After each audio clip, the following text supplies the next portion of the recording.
आज हम बात करने जा रहे हैं स्कैटर प्लॉट।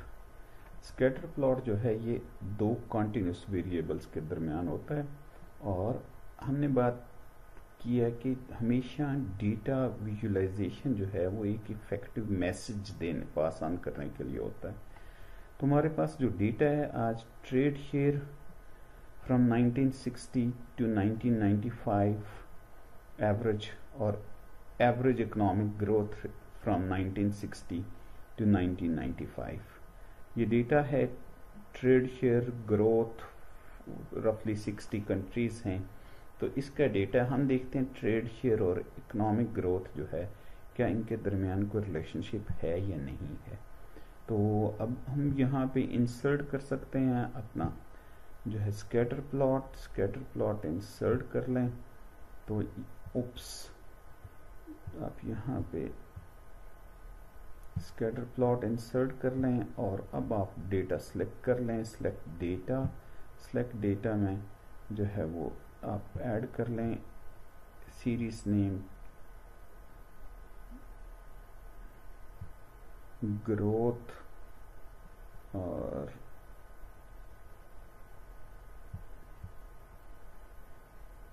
y की वैल्यूज हैं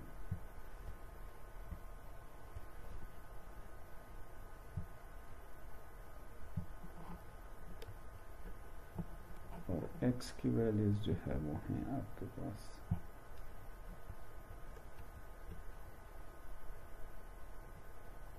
ओके।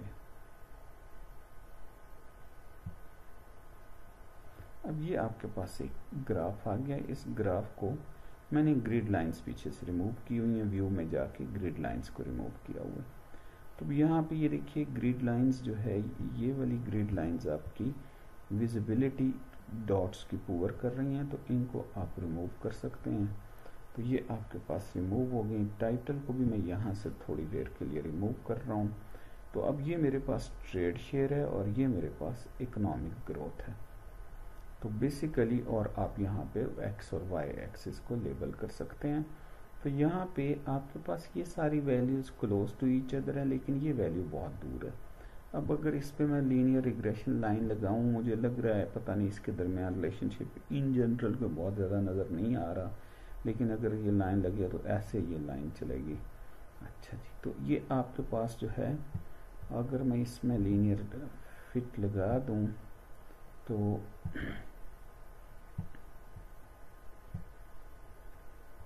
डिज़ाइन में जाके मैं अगर फॉर्मेट प्लॉट एरिया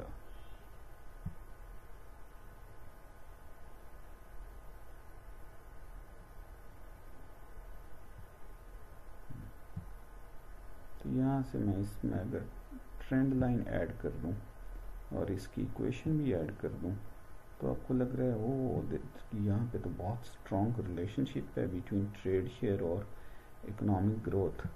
लेकिन क्या ये वाकई सही है या नहीं है, इसके लिए वैसे तो हम मॉडल्स वगैरह या वो सारी चीज़ें बहुत ज़्यादा डिटेल में देख सकते हैं, लेकिन वो यहाँ पे पर्पस नहीं है। हम तो यहाँ पे इसको सिंपल कि ग्राफ जो है वो आपको क्या चीज़ प्रोवाइड करता है, कितनी गाइडलाइन प्रोवाइड करता है for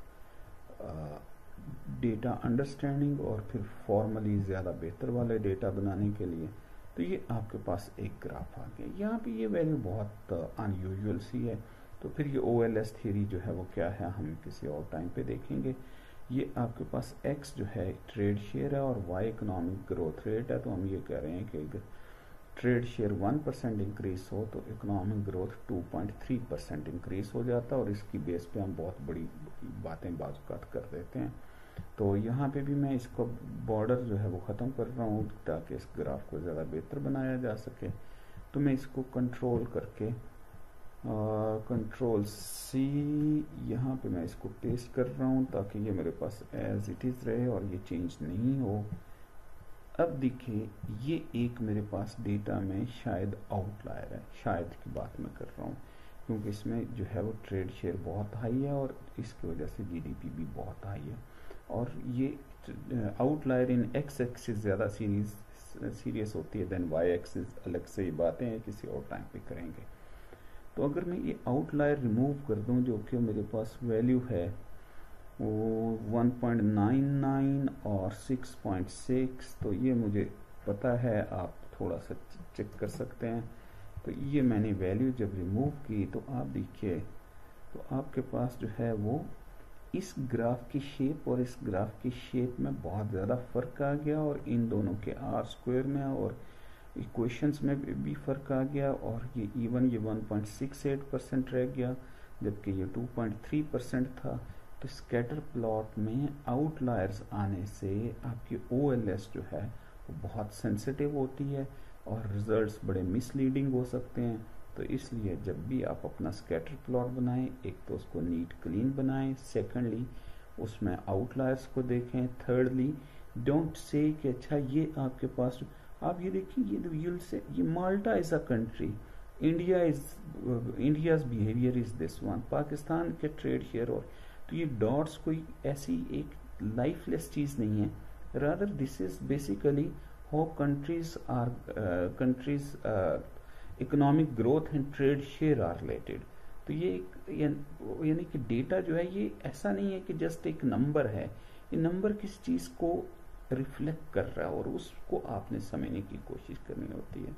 take care, I hope that this video be useful for you. ठीक है, तो इसके बाद हम शायद अगली जो बात करेंगे वो बॉक्स प्लॉट की करेंगे। Take care.